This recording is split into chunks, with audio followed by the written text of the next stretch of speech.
برطانیہ کی مشہور آکسفورڈ یونیورسٹی کے سعید بزنس اسکول کے لیکچرر ابرار چودھری کو اٹلانٹا کی اکیڈمی آف مینجمنٹ نے 2017 کا بہترین پی ایچ ڈی تھیسس لکھنے پر اعزاز سے نوازا ہے۔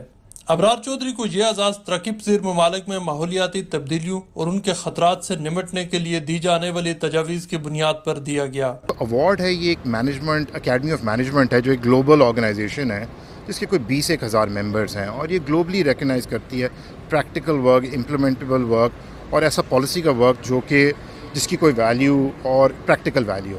تو اس کے اندر مجھے ابھی، کیونکہ میں نے بھی اپنی پی ایچ ڈی ختم کی، اس میں مجھے ایوارڈ یہ ملا ہے بیسٹ تھیسس کا، بیسٹ پی ایچ ڈی کا ایوارڈ ریکگنائز ہوا ہے۔ تو میں نے 3-4 سال I spend visiting different countries میں، نیپال، گھانا، افریقہ کی ادر کنٹریز، کینیا اور پاکستان میں نے ٹائم اسپینڈ کیا کہ جی ہماری ایکچوئل پرابلمس کیا ہیں آن گراؤنڈ۔ تو یہ ایوارڈ اس چیز کے اوپر ریکگنائز ہوا ہے کہ جی ایک تو سگنیفیکنس آف ورک، اور اس کی ایک سائنٹیفک کنٹریبیوشن ہے، ایک پریکٹیکل کنٹریبیوشن ہے اور ایک امپیریکل کنٹریبیوشن ہے۔ ابرار چودھری بنیادی طور پر چارٹرڈ اکاؤنٹنٹ ہیں اور کامیابی سے اپنی اکاؤنٹنگ اور بزنس فرم چلا رہے تھے، لیکن پاکستان میں 2010 میں آنے والے سیلاب کے بعد انہوں نے ماحولیات کے مطالعے کے لیے اپنے آپ کو وقف کر دیا۔ ابرار چودھری کا کہنا ہے کہ پاکستان کو بہت بڑا خطرہ ماحولیاتی تبدیلیوں سے ہے۔ Pakistan is one of the most vulnerable countries in the world. اگر آپ اس کے اسٹیٹس دیکھیں گے تو ٹاپ 10 میں کنسسٹنٹلی آ رہا ہوتا ہے، اور یہ ایک ریکرنگ فنامنا ہے۔ تو اسی چیز کو لیتے ہوئے آئی ٹک، کہتے ہیں کہ آپ کہنا کہ لیپ آف فیتھ، میں اپنے اکاؤنٹنگ پروفیشن سے باہر نکلا، اور آئی واز فارچونیٹ، مجھے یونیورسٹی آف آکسفورڈ میں ایڈمیشن مل گئی۔ ان کا ایک بڑا اچھا انسٹیٹیوشن ہے، انوائرمنٹل چینج انسٹیٹیوشن، بڑا ایک نیش انسٹیٹیوشن ہے۔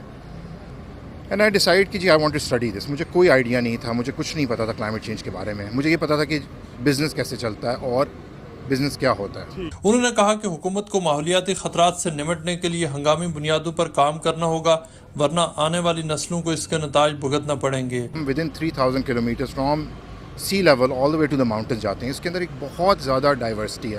آئی تھنک کوئی 9-10 ہمارے ڈفرینٹ ایکولوجیکل زونس ہیں، اور ہر زون کی ایک اپنی ویریشن اور اپنی ڈائنامکس ہیں۔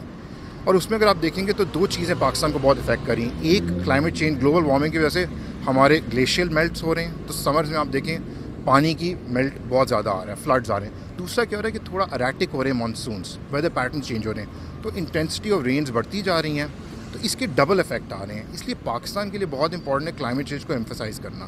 ابرار چودھری کا کہنا ہے کہ ماحولیاتی تبدیلیوں سے پوری دنیا کو خطرات لاحق ہیں، لیکن مغربی ممالک اس خطرے سے نمٹنے کے لیے تیار ہیں، جبکہ پاکستان جیسے ممالک میں اس خطرے کو نظر انداز کیا جا رہا ہے۔ اس کو ایک نیشنل ایجنڈا بنانے کی ضرورت ہے، کلائمیٹ چینج کو۔ جیسے ہی آپ اس کو ایک نیشنل ایجنڈا بناتے ہیں تو کیا ہوتا ہے، اس کے ساتھ بجٹ لائنز ایلوکیٹ ہو جاتی ہیں۔ انفارچونیٹلی اگر آپ پاسٹ میں دیکھیں گے تو ہماری ایک منسٹری ہوتی تھی، اس کو ڈاؤن گریڈ کر دیا گیا تھا انٹو ڈپارٹمنٹ، اور جو بجٹس تھے وہ میرے خیال ہے 10, 15, 20, 30 ملین کے رینج میں تھے۔ اب دنیا میں دیکھیں تو دنیا میں اس وقت ایز اے منسٹری کو سب سے زیادہ امپورٹنس دی جاتی ہے، because it's a cross cutting ministry. یہ ایک منسٹری ایسی ہے جو انرجی سے بھی بات کرتی ہے، پاور سے بھی بات کرے گی، ایگریکلچر سے بھی بات کرے گی، واٹر سے بھی بات کرے گی، کیونکہ کلائمیٹ کا جو افیکٹ ہے وہ اکراس دا کنٹری آتا ہے۔ تو سب سے پہلی چیز ہے اس کو امپاور کرنا، جو کہ کچھ پازیٹیو اسٹیپس ہوئے ہیں کہ منسٹری آف کلائمیٹ چینج کو واپس ریکانسٹیٹیوٹ کیا گیا ہے۔ دوسری چیز یہ ہے کہ جی ناؤ پالیسی تو ہم نے بنا لی ہوئی ہے، اب کوشچن یہ ہے کہ اس کو امپلیمنٹ کیسے کرنا۔ ابرار چودھری آکسفورڈ یونیورسٹی میں پڑھانے کے ساتھ ساتھ ماحولیات پر پوسٹ ڈاکٹورل ریسرچ بھی کر رہے ہیں۔ کیمرہ مین نصیر احمد کے ساتھ مرتضیٰ علی شاہ، جیو نیوز، لندن۔